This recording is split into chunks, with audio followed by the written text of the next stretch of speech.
Right, our next speaker, ladies and gentlemen, is going to talk to us a little bit about it being central to achieving full mobile and broadband coverage, ICT that is. He's an engineer by training. He has had a distinguished career in academia and finance, from advising Haiti's Minister of State right through to managing a private development finance company. He's taught maths and statistics and managerial and corporate finance in Haiti, but he's enjoyed a rising career for some years now at the IFC. So it's my great pleasure now to welcome IFC Vice President, Sub-Saharan Africa, Latin America, and the Caribbean, Mr. Jean Philippe Prosper.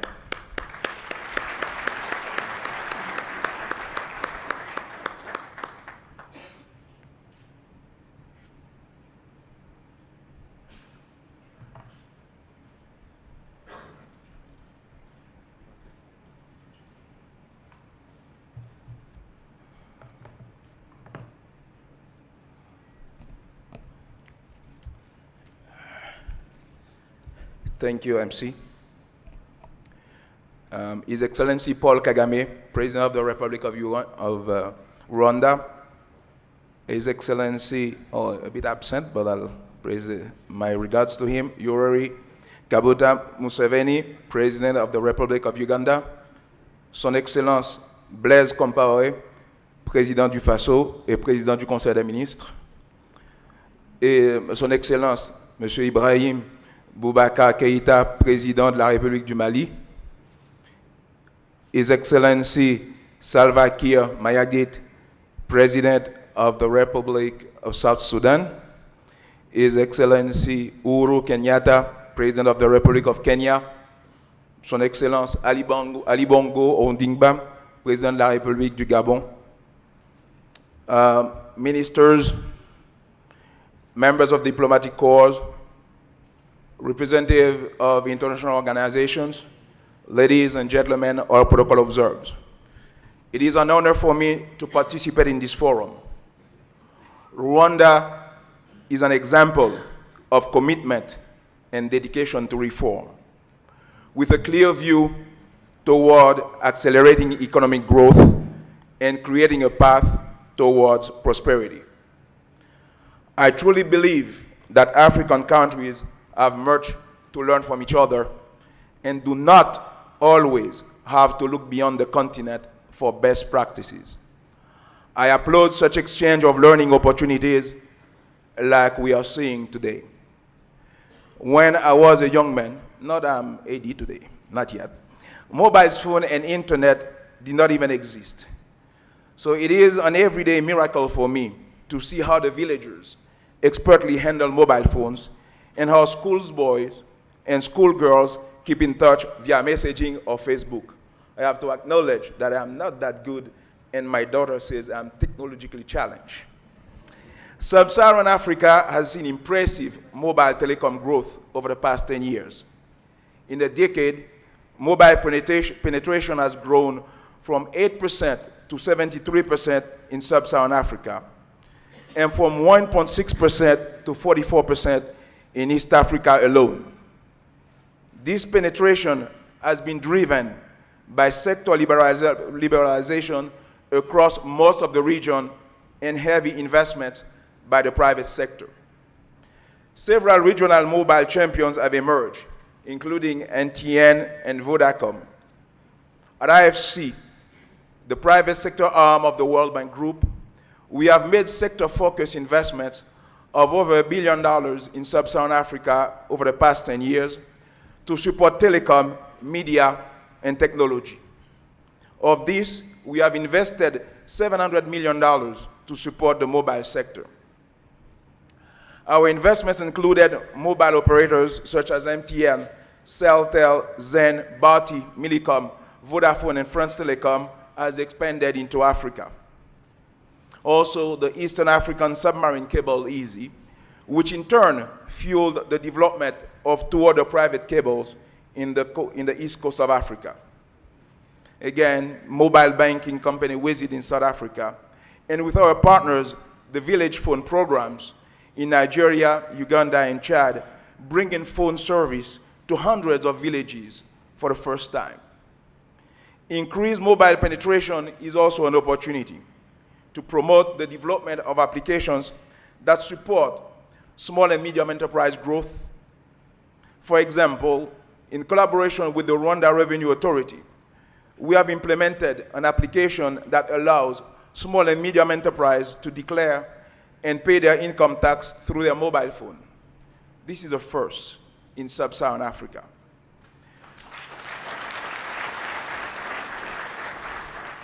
We have made much progress, yet we still have a long way to travel.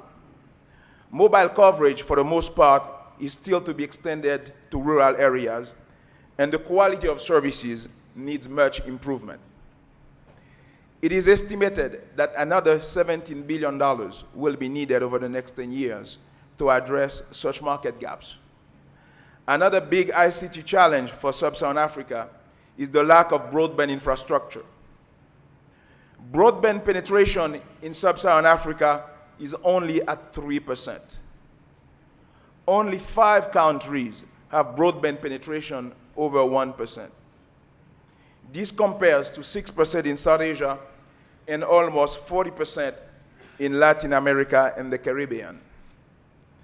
The lack of broadband infrastructure inhibits economic development, innovation, and entrepreneurship. The growth of broadband penetration has profound impact on economies. A 10% increase in broadband penetration results in a 1.3 increase in GDP. There are multiple submarine cables on both coasts of Africa. Now, the challenge is to bring such capacity inland in order to make affordable broadband access available for businesses and customers. The World Bank Group strategy to support ICT growth in sub-Saharan Africa aims to support the promotion of market liberalization, help governments build their regulatory capacity, assist in the reform of state-owned operators, and to identify and assist in filling the infrastructure gaps.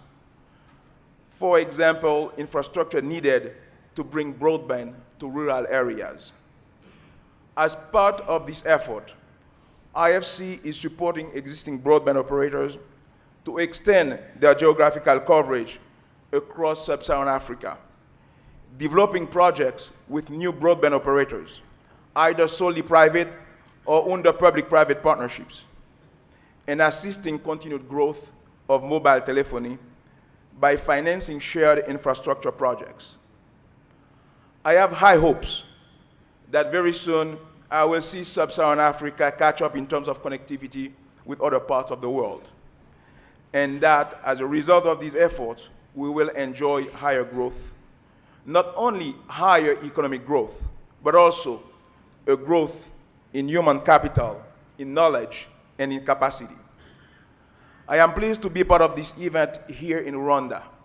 I expect that this will be a very successful conference. I thank you for having me here and hope that IFC and the World Bank will be able to do more with you as a result of our meetings at this event. However, I would not like to close without talking about 2 things. First, what I would call our commitment as IFC to do more in this sector on the continent. You have my personal pledge to do that. Last fiscal year, ended in June, we invested $5.3 billion in sub-Saharan Africa, our second largest program in the entire institution. We have gone from probably we used to represent 5% for Africa represented on our business. Today, Africa represents more than 20% of the business of the institution. And I would not be surprised in the next 3 years, we'll be the first region in terms of business. So we are committed to do more, but more importantly, I'm taking the pledge that we'll be committed to do more in the ICT. Last but not least, at the beginning, I mentioned about the commitment of Rwanda about reforms and what we have observed. I'd like that all of us Africans here today be able to share some good news in terms of some results on results on what has been achieved in this country. I will divert 1 second about ICT.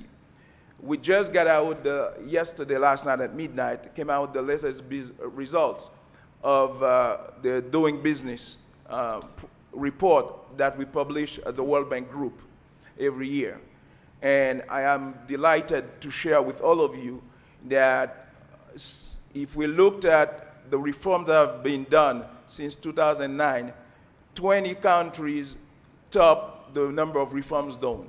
And out of them, 9 out of them are from Africa. So great progress for the continent.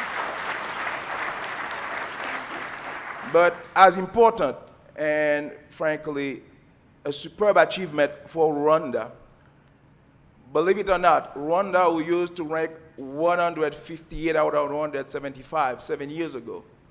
This year, Rwanda ranked 32 out of the Doing Business report.